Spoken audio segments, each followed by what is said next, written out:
मेरा नाम रमज़ान है। मैं ज़िला मंडी बहाउद्दीन की रहने वाला। मेहनत मजदूरी करके मैं अपना पेट पाल रहा। मेरे 2 बच्चे वो भी मेहनत मजदूरी करते। मैं कोई सौदा लाया ना तो ये मेहनत मजदूरी करके ते अपना वक्त पास करदा। मेरे को पैसे ज़्यादा हो जान तो तम 4 आने ज़्यादा हो तो मैं अपने खुली मजदूरी कर सकता। अगर अगर कुछ मेहरबानी कर सकते हो तो ठीक है, मैं अपनी मेहनत मजदूरी ज़्यादा कर सकता। अगर मेरी मदद कर सो तो मैं ज़्यादा समान लिया सकता।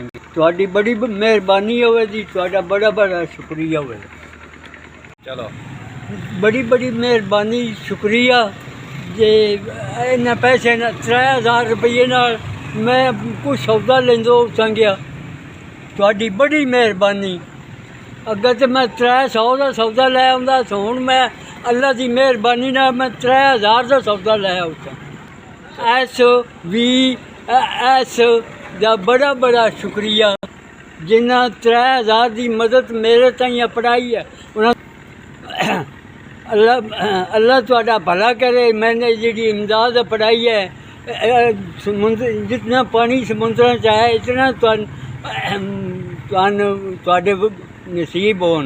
मालिक की ज़ात तुहानू ज़्यादा देवे, इतना देवे जितना समुद्र में पानी है। आबाद रहो, खुश रहो। इंशाअल्लाह मेरियां तो दुआवां ही तुहाडे नाल हैं जी।